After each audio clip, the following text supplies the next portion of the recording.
വലൈക്കും പ്രിയപ്പെട്ടവർ നമസ്കാരം. ഇന്ന് ഞാൻ ഈ വീഡിയോയിലെത്തിയിട്ടുള്ളത് ഏറ്റവും ശ്രദ്ധേയമായ ഒരു വിഷയമാണ് നിങ്ങളുടെ മുന്നിലെത്തിക്കാനുള്ളത് കൊണ്ടാണ് ഞാൻ ഈ വീഡിയോയിലെത്തിയിട്ടുള്ളത്. ഇന്ന് ഓഗസ്റ്റ് 9 ശനിയാഴ്ച ചന്ദ്രിക ദിനപത്രത്തിൽ മുഖപ്രസംഗം വന്നിട്ടുള്ളത് ഞാനൊന്ന് നിങ്ങൾക്ക് മുമ്പിലെത്തിക്കുകയാണ്. ഇന്നത്തെ മുഖപ്രസംഗം ഏറ്റവും സുപ്രധാനമാണ്. അത് ഞാൻ നിങ്ങളുടെ മുന്നിലെത്തിക്കുകയാണ്. അപ്പോൾ ഞാൻ മുഖപ്രസംഗത്തിലേക്ക് കടക്കുകയാണ്. എന്ന് പഠിക്കും കേന്ദ്രം എന്ന തലക്കെട്ടിലാണ് ഇന്നത്തെ മുഖപ്രസംഗം.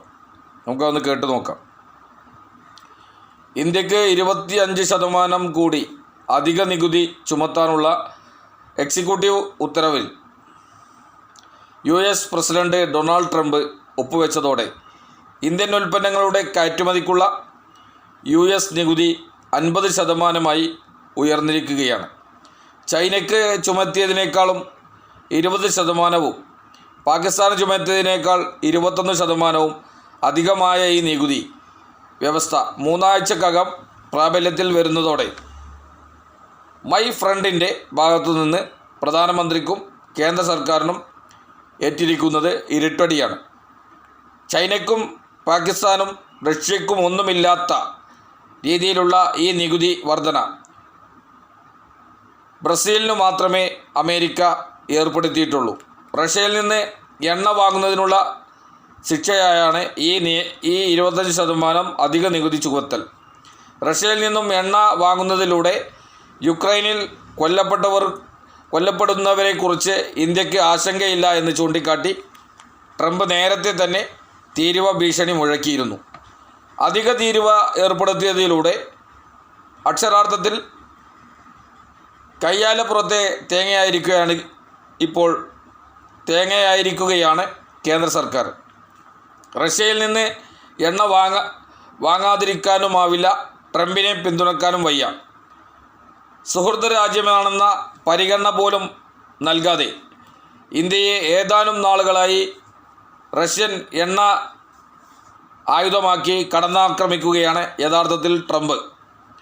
25% തീരുവയ്ക്ക് പുറമെ 25% പിഴയും കൂടി ചുമത്തിയതോടെ ഇന്ത്യയിൽ നിന്ന് US-ലേക്കുള്ള കയറ്റുമതി നിർത്തിവെക്കേണ്ട സ്ഥിതി പോലുമുണ്ടെന്ന് ഈ രംഗത്തുള്ളവർ പറയുന്നു. റഷ്യയുമായി US ചർച്ചകൾ നടത്തുന്നതിനിടെയാണ് ഇന്ത്യക്കുമേൽ ട്രംപ് 50% തീരുവ പ്രഖ്യാപിച്ചതെന്നും മറ്റൊരു കൗതുകമാണ്. ട്രംപിൻ്റെ പ്രതിനിധിയായാണ് റഷ്യയിലെത്തിയതെങ്കിൽ വൈകാതെ തന്നെ ട്രംപ് പുടിനുമായി കൂടിക്കാഴ്ച നടത്തുമെന്നാണ് റിപ്പോർട്ടുകൾ. റഷ്യയിൽ നിന്ന് പെട്രോളിയം ഉൽപ്പന്നങ്ങൾ വാങ്ങുന്നതിൻ്റെ പേരിൽ ഇന്ത്യയെ പ്രതിസന്ധിയിലാക്കുമ്പോൾ അതേ അമേരിക്ക റഷ്യയുമായി കൂടിക്കാഴ്ച നടത്തി വ്യാപാര കരാറുകൾ വരെ ഉറപ്പിക്കുമ്പോൾ മോദി സർക്കാരിൻ്റെ എല്ലാ അവകാശവാദങ്ങളും അസ്ഥാനത്താകുമെന്ന് ഉള്ളത് മാത്രമല്ല, രാജ്യം ലോകത്തിൻ്റെ മുന്നിൽ നാണം കെട്ടുകൊണ്ടിരിക്കുകയാണ്. ട്രംപിൻ്റെ തത്വദീക്ഷതയില്ലാത്ത നടപടികൾ രാജ്യത്തിൻ്റെ കയറ്റുമതി മേഖലയെയും അതുവഴി സാമ്പത്തിക രംഗത്തെയും തകർത്തു തരിപ്പണമാക്കുമെന്ന കാര്യത്തിൽ തർക്കിതമാണ്. വരും വരായികളൊന്നും പരിഗണിക്കാതെ ട്രംപിനൊപ്പം ലോക നേതാവാകാനുള്ള വ്യഗ്രതയിൽ ഒട്ടനവധി വ്യാപാര കരാറുകളാണ് മോദി സർക്കാർ അമേരിക്കയുമായി ഒപ്പുവെച്ചിട്ടുള്ളത്.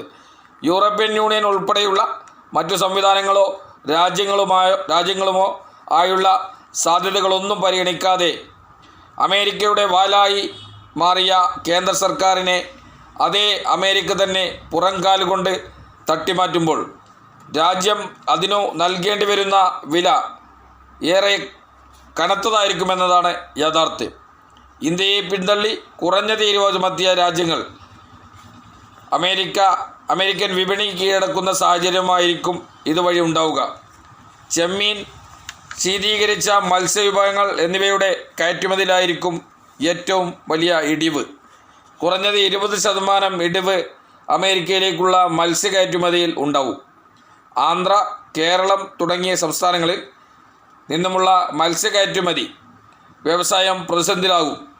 കൃഷി അനുബന്ധ മേഖലകളിൽ വലിയ തിരിച്ചടി ഉണ്ടാവും. ഇന്ത്യൻ ചെമ്മീനിൻ്റെ ഏറ്റവും വലിയ കയറ്റുമതി വിപണിയാണ് അമേരിക്ക.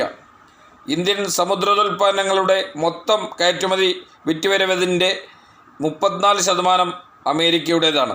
2023-24 US-ലേക്കുള്ള ഇന്ത്യയുടെ സമുദ്രോൽപ്പന്ന കയറ്റുമതി $2,550 ദശലക്ഷം ആയിരുന്നു. ഈ മേഖലയിലേക്കൊക്കെയാണ് മറ്റു രാജ്യങ്ങളുടെ കടന്നുകയറ്റം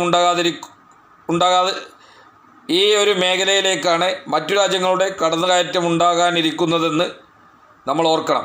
രണ്ടാം വരവിൽ ഡൊണാൾഡ് ട്രംപ് നയിക്കുന്നത് എന്ത് വില കൊടുത്തും അമേരിക്കയെ ഒന്നാമതാക്കി നിർത്തുക എന്നതാണ്. അതുകൊണ്ട് തന്നെ നിലവിൽ അദ്ദേഹത്തിൻ്റെ മുന്നിൽ സ്ഥിരം ശത്രുക്കളോ മിത്രങ്ങളോ ഇല്ല എന്നതാണ് വസ്തുത. അദ്ദേഹത്തെ അധികാരത്തിലെത്തിക്കുന്നതിൽ ആളും അർത്ഥവും നൽകിയ ഇലോൺ മസ്കിൻ്റെ ഇപ്പോഴത്തെ അവസ്ഥ തന്നെ ഇതിനുള്ള മികച്ച ഉദാഹരണമാണ്. എന്നാൽ അനുഭവങ്ങളിൽ നിന്ന് പോലും പാഠം പഠിക്കാൻ തയ്യാറാകുന്നില്ലെന്നതാണ് കേന്ദ്ര സർക്കാരിൻ്റെ അവസ്ഥ. ഓപ്പറേഷൻ സിന്ദൂറുമായി ബന്ധപ്പെട്ട് തന്നെ ട്രംപ് കേന്ദ്ര സർക്കാരിനെ നാണം കെടുത്തിയതാണ്. ട്രംപിൻ്റെ അവകാശവാദങ്ങളെ തള്ളിക്കളയാൻ പോലും കഴിയാത്ത പരുവത്തിലായിരുന്നു പ്രധാനമന്ത്രിയും സംഘവും. പിന്നാലെ പാകിസ്ഥാന് തുറന്ന പിന്തുണ നൽകുകയും പാകിസ്ഥാനെ തുറന്ന പിന്തുണ നൽകിയും അമേരിക്ക ഇന്ത്യയെ വെട്ടിലാക്കി. ഓപ്പറേഷൻ സിന്ദൂർ വിശദീകരിക്കാൻ പോയ ഇന്ത്യൻ സംഘം ന്യൂയോർക്കിലുള്ളപ്പോഴാണ് പ്രസിഡന്റിൻ്റെ ഔദ്യോഗിക വസതിയിൽ പാക് സൈനിക മേധാവിക്ക് അത്താഴമുണ്ണാൻ അവസരം ലഭിച്ചത്. അനുഭവങ്ങളിൽ നിന്ന് പാഠം ഉൾക്കൊണ്ട് അമേരിക്കക്ക് അതേ നാണയത്തിൽ തിരിച്ചടി നൽകാനുള്ള ഇച്ഛാശക്തിയാണ് ഇപ്പോൾ കേന്ദ്ര സർക്കാർ പ്രകടിപ്പിക്കേണ്ടത്. ഈ പ്രതിസന്ധിയെ അവസരമായി കണ്ട് രാഷ്ട്രീയ വാണിജ്യ മേഖലകളിൽ പുതിയ സാധ്യതകൾ തേടാനുള്ള ശ്രമമാണ് ഇന്ത്യയുടെ ഭാഗത്തുനിന്നുണ്ടാകേണ്ടത്. എന്നാൽ വാചാടോപങ്ങളിൽ അഭിരമിച്ച് മാത്രം ശീലമുള്ള സർക്കാർ ട്രംപിൻ്റെ ദയാവായ്പിനായി കാത്തിരിക്കുന്ന സ്ഥിതിവിശേഷമാണ് നിലനിൽക്കുന്നത്. ഏറ്റവും ശ്രദ്ധേയമായ ഇന്നത്തെ മുഖപ്രസംഗം എന്ന് പഠിക്കും കേന്ദ്രം എന്ന തലക്കെട്ടിൽ ചന്ദ്രികാ ദിനപത്രത്തിൽ വന്ന ഏറ്റവും ശ്രദ്ധേയമായി നമ്മുടെ രാജ്യം അഭിമുഖീകരിക്കുന്ന ഒരു വിഷയത്തെ പറ്റിയാണ്. ഏതായാലും ഈ ഒരു മുഖപ്രസംഗം നിങ്ങളിലേക്ക് എത്തിക്കാൻ കഴിഞ്ഞതിൽ ഏറ്റവും സന്തുഷ്ടനാണ്.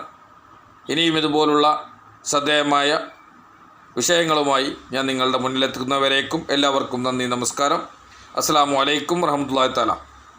മാസ്സലാമ.